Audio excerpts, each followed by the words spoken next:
quieto en tu presencia, ante ti me presento. Quiero oír tu voz, te escucho, Señor. La Iglesia Misionera Cristo para las Naciones te da la bienvenida a tu cita con Dios. Abre tu corazón para recibir lo que el Señor tiene preparado para ti en este día. Más de ti, haz algo nuevo en mí, a ti.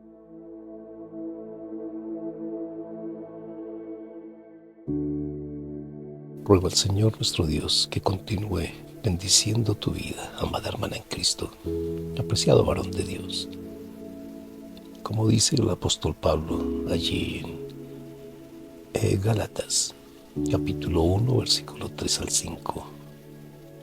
Gracia y paz sean a vosotros, de Dios el Padre y de nuestro Señor Jesucristo, el cual se dio a sí mismo por nuestros pecados para librarnos del presente siglo malo, conforme a la voluntad de nuestro Dios y Padre, a quien sea la gloria por los siglos de los siglos. Amén. Gloria al Señor. Continuamos con el estudio de la dispensación de la gracia.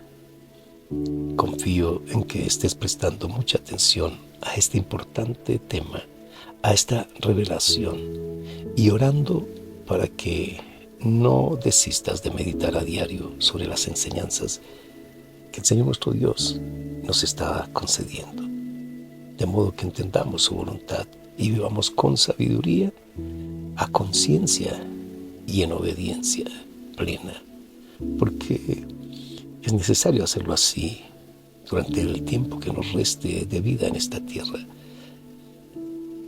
En el nombre de Jesús, que así sea, hermana, hermano. Siguiendo entonces con el estudio de esta dispensación de la gracia, tenemos que, como suele suceder cuando el pueblo de Dios decide avanzar en obediencia al Rey del Universo, Satanás y sus demonios se inquietan e intentan por todos los medios impedir que el conocimiento de el poderoso evangelio de Cristo, de la palabra de Dios, se extienda y que las personas se reconcilien con Dios. Esto no es un secreto, mi amada hermana, varón de Dios. Así ha sucedido desde antes de la creación del ser humano hasta nuestros días, y así será hasta que llegue ese momento en el cual nuestro Dios todopoderoso y justo arroje al enemigo y a sus servidores a ese lugar del que habla la palabra de Dios, al lago que arde con fuego y azufre. Así lo dice en el libro de Apocalipsis, capítulo 20, versículo 10. Y el diablo que les engañaba fue lanzado en el lago de fuego y azufre, donde estaban la bestia y el falso profeta, y serán atormentados día y noche por los siglos de los siglos. Pues resulta, amado pueblo de Dios, que la iglesia cristiana primitiva comenzó a ser perseguida también, atacada, manipulada, contaminada y desviada de sus propósitos. Gracias al Señor que siempre ha habido un remanente que se ha mantenido fiel al Señor y a sus sagradas enseñanzas. Resulta que la iglesia cristiana primitiva fue cruelmente perseguida desde sus inicios, y especialmente durante los siglos segundo, tercero y cuarto por varios emperadores romanos, hasta que surgió un personaje, un emperador llamado Constantino, el primer emperador cristiano. Por medio del llamado Edicto de Constantino o Edicto de Tolerancia, puso fin a todos los intentos de destruir la iglesia de Cristo. Abolió la crucifixión. Se comenzaron a construir templos. Empezaron a colocar y adorar imágenes de mártires y santos en las iglesias.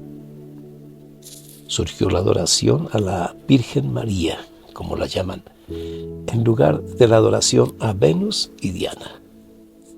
El emperador hacía aportes económicos a los líderes religiosos, y el Estado se asoció con la iglesia de tal manera que terminó convirtiéndose en un medio de influencia y manipulación política. En síntesis, como lo afirma un autor de nombre Jesse Lehman Hurlbut en su obra Historia de la Iglesia Cristiana, que en la medida de lo posible te recomiendo que lo consigas. Es un libro pequeño y fácil de leer, pero es muy importante. Este autor afirma que el cese de la persecución del cristianismo fue una bendición, pero el establecimiento del cristianismo como religión del Estado llegó a ser una maldición. Piensa en esta afirmación que hace este autor. Es que, en verdad, repasando la historia de la iglesia cristiana, nos damos cuenta de la manera tan sutil como el enemigo se va infiltrando y va afectando y contaminando el propósito puro por el cual nuestro amado Señor Jesucristo estableció la iglesia. Te puedes estar preguntando, amada hermana en Cristo, varón de Dios, ¿de qué te sirve tanto registro histórico de la iglesia primitiva? Pero es que, como se dice popularmente, el pueblo que olvida su historia está condenado a repetirla. La persecución cristiana no ha terminado. Se habla de libertad de culto, de igualdad religiosa. Sin embargo, es letra muerta. En la realidad se vive otra cosa. Hay una exclusión y hay una marcada diferenciación entre lo que es la iglesia establecida por el Señor Jesucristo y los grupos religiosos que sencillamente han permitido una afectación en sus doctrinas y que están enseñando un evangelio diferente desde hace tantos siglos. El Imperio Romano aún sigue vigente. A la luz de la palabra de Dios está por surgir un líder religioso a quien en Apocalipsis se le llama el falso profeta. Hermana, hermano, se quiere forjar un sincretismo religioso, una mezcla de credos, de cultos, de religiones, pero excluyendo a Cristo, excluyendo la pureza del Evangelio de Cristo. Este falso profeta, como el Señor nos hablaba el domingo, su función es sencillamente mover a la humanidad con falsas señales, con falsos milagros, asombrosos milagros, mover a la humanidad hacia el anticristo, ese líder político que ejercerá dominio mundial y ejecutará acciones aún más crueles que las que ha padecido la humanidad hasta el día de hoy. Hermana, hermano, el asunto es muy serio y no es alarmismo ni es fatalismo, es revelación de la palabra de Dios. Precisamente por esto debemos saber cómo reaccionar frente a esos cambios que se avecinan. Miren ustedes cómo movimientos de influencia mundial, movimientos religiosos, siempre han estado afectando, influenciando a las naciones de la tierra. Y muchos reyes, gobernantes de la tierra se someten a esa autoridad, a una autoridad que no es establecida por Dios. Tenemos que, en verdad, saber qué hacer.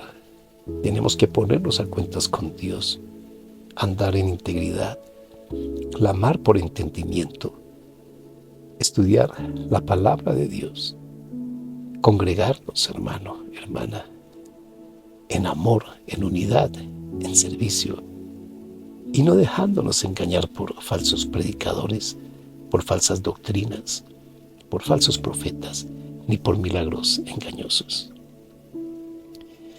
Lo que está revelado en la palabra de Dios se va a cumplir. Siempre se ha cumplido, se está cumpliendo y se cumplirá. El Señor nos hablaba recientemente acerca del cuidado que debemos tener, lo alerta que debemos estar, porque el enemigo quiere desanimar a la iglesia, desalentar al creyente. Quiere que tú y yo dejemos de orar, que dejemos de meditar en la palabra, de creer en sus declaraciones, en sus promesas. El enemigo quiere enfriarnos espiritualmente, no se lo permitas. No lo permitamos en el amor de Cristo. Cuando menos sientas ganas de orar, ora más en el amor de Cristo, ora más. No permitas el desgano. Cuando sientas ganas de no meditar en la palabra, de dejar de lado la palabra, quizás pensando que ya conoces mucho de la palabra, te digo, en el amor de Cristo, estudia más y más la palabra, pide más y más revelación de parte de Dios. Cuando sientas en tu corazón que no es necesario congregarte, por favor, congrégate.